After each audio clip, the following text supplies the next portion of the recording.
Yo, everybody, we are 2 weeks from the draft. 2 weeks from the draft. I can't wait. I'm excited, man.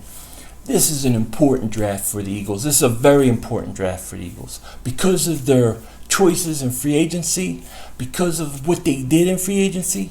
They have put more pressure on themselves in the draft to make sure they get it right. You can't mess up on your first round pick. You can't mess up on your second round pick.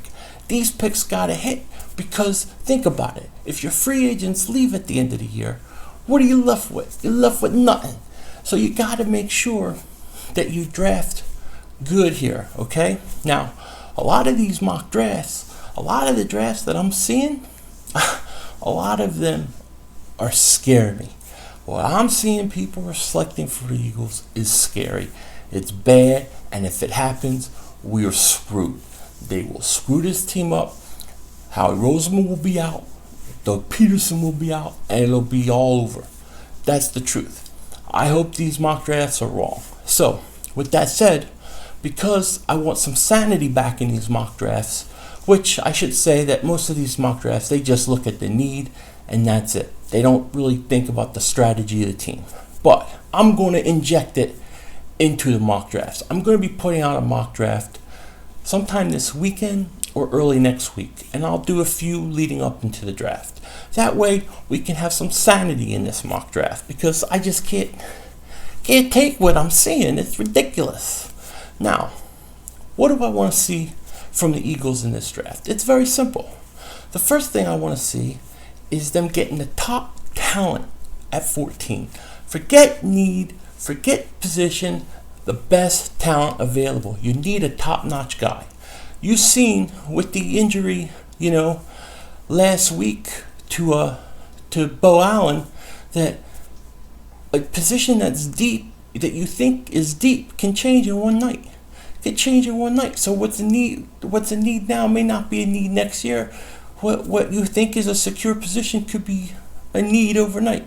So always take the best player in the first round. 14, you take the best talent.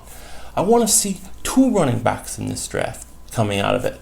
I want to see a lead back, a number 1 back, and I want to see a number 2 back. I want to see a Darren Sproles type running back, somebody to take his place, because most likely this is his last year. So like a Tariq Cohen in the mid rounds. Now, I also want to see 2 cornerbacks come out of this draft. I want to see early rounds, 2 corners. Early to mid rounds, let's say. So 3rd and 4th round, I'd like to see corners back to back. Maybe 2nd and 3rd round, back to back corners. But I want to see 2 corners who are very talented that we expect them to be starters. I want that to come out of this draft. I also want the Eagles to steal the show. I want a big move. I want something at home to get the fans pumped. I want something exciting to talk about. And I believe it's going to happen, some sort of big trade in a good way that we all could agree on as Eagle fans that this was the move to make. I want to see that in the draft. I want to see the Eagles bring in another center and get another center so we can eventually replace Kelsey. So these are some of the things that I want to see coming out of this draft that is very important. I'll be putting out my mock draft later this weekend or early next week. We'll see what happens. Let me know what you think. Talk to you later.